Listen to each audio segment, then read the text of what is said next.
नमस्कार दोस्तों, स्वागत है आपका खुशियों के त्यौहार में। यहाँ हम त्यौहार की तैयारी से पूजा की थाली तक का सफर पूरा करेंगे। आज की वीडियो में जानिए शरद पूर्णिमा की पूजा विधि व कथा। शरद पूर्णिमा की तिथि 28 अक्टूबर की सुबह 4:17 से शुरू हो रही है और समापन 28 अक्टूबर की देर रात 3:46 पर हो रहा है। इसलिए 28 अक्टूबर को ही शरद पूर्णिमा का व्रत रखा जाएगा। इस साल का आखिरी चंद्र ग्रहण 28 अक्टूबर को ही लगने जा रहा है।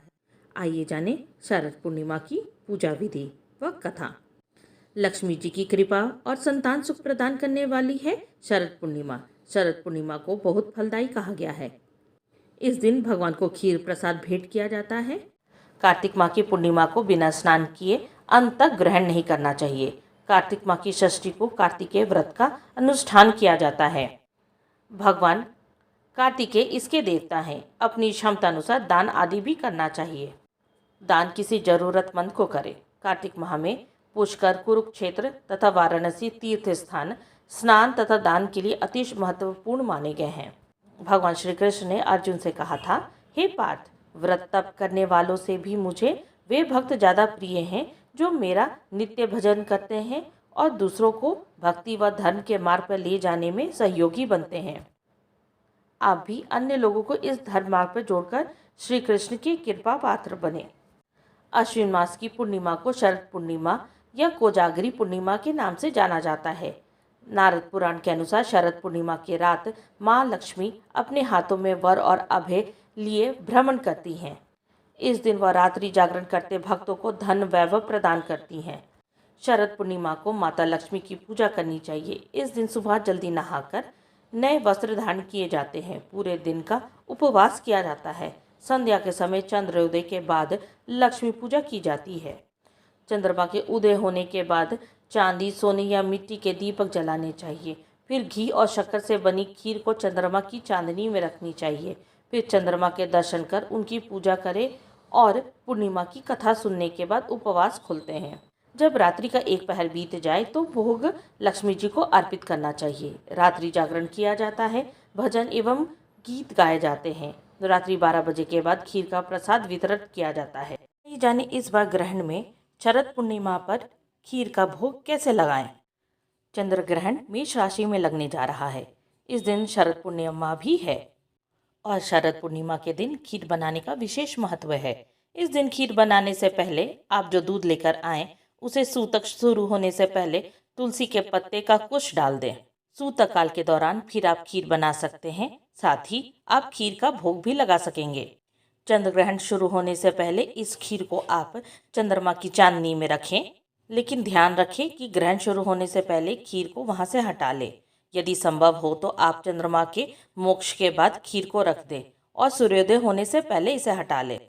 चंद्र ग्रहण से पहले यानी सूतक काल में यदि आप खीर को चंद्रमा की रोशनी में रखते हैं तो इस बात का ख्याल रखें कि खीर उतनी ही बनाएं जो ग्रहण शुरू होने से पहले खत्म हो जाए, क्योंकि ग्रहण शुरू होने के बाद वह दूषित हो जाएगी। आइए जानते हैं शरद पूर्णिमा पर खीर क्यों खाया जाता है। मान्यताओं के अनुसार शरद पूर्णिमा के दिन चंद्रमा बेहद शक्तिशाली होता है। इस दिन चंद्रमा अपनी 16 कलाओं से परिपूर्ण होता है और चंद्रमा से अमृत बरसता है। शरद पूर्णिमा के दिन खीर जरूर बनानी चाहिए। साथ ही इस खीर को खुले आसमान के नीचे जरूर रखना चाहिए। इसके सेवन से व्यक्ति को औषधीय गुण की प्राप्ति होती है। साथ ही इस खरीद के सेवन करने से व्यक्ति को धन लाभ भी मिलता है। दरअसल शरद पूर्णिमा के दिन समुद्र मंथन के दौरान माता लक्ष्मी का प्राकट्य हुआ था। इसलिए इस दिन को लक्ष्मी जी के जन्म दिवस के रूप में भी देखा जाता है। कहा जाता है कि शरद पूर्णिमा के दिन देवी लक्ष्मी धरती पर आती हैं। शरद पूर्णिमा के दिन माँ लक्ष्मी को पूरे विधि विधान से पूजा अर्चना करनी चाहिए। साथ ही पूजा में सुपारी का इस्तेमाल भी करें। ऐसा करने से व्यक्ति को धन की कभी कमी नहीं रहेगी। आइए जाने शरद पूर्णिमा की कथा। एक साहूकार के 2 पुत्रियां थीं। दोनों पुत्रियां पूर्णिमा का व्रत रखती थीं, परंतु बड़ी पुत्री विधि पूर्वक पूरा व्रत करती थी, जबकि छोटी पुत्री अधूरा व्रत ही किया करती थी। परिणाम स्वरूप साहूकार की छोटी पुत्री की संतान पैदा होते ही मर जाती थी। उसने पंडितों से अपने संतानों के मरने का कारण पूछा तो उन्होंने बताया कि पहले समय में तुम पूर्णिमा का अधूरा व्रत किया करती थी, जिस कारणवश तुम्हारी सभी संतानें पैदा होते ही मर जाती हैं। फिर छोटी पुत्री ने पंडितों से इसका उपाय पूछा तो उन्होंने बताया कि यदि तुम विधि पूर्वक पूर्णिमा का व्रत करोगी तब तुम्हारे संतान जीवित रह सकते हैं। साहूकार की छोटी कन्या ने उन भद्रजनों की सलाह पर पूर्णिमा का व्रत विधि पूर्वक संपन्न किया। फलस्वरूप उसे पुत्र रत्न की प्राप्ति हुई, परंतु वह शीघ्र ही मृत्यु को प्राप्त हो गया। तब छोटी पुत्री ने उस लड़की को पीढ़ा पे लेटाकर उस पर कपड़ा ढक दिया। फिर अपनी बड़ी बहन को बुलाकर ले आई और उस पर बैठने के लिए वो पीढ़ा दे दिया। बड़ी बहन जब पीढ़े पे बैठने लगी तो उसका घाघरा उस मृत्यु बच्चे को छू गया। बच्चा घाघरा छूते ही रोने लगा। बड़ी बहन बोली, तुम तो मुझ पर कलंक लगाना चाहती थी, मेरे बैठने से तुम्हारा यह बच्चा दबकर मर जाता। उस पर छोटी बहन ने बताया, बहन तुम नहीं जानती, यह तो पहले ही से मरा हुआ था, तुम्हारे भाग्य से यह फिर जीवित हो गया है। तेरे पुण्य से यह जीवित हुआ है। इस घटना के उपरांत ही नगर में उसे पूर्णिमा का पूरा व्रत करने का ढिंढोरा पिटवा दिया। इति शरद पूर्णिमा व्रत कथा।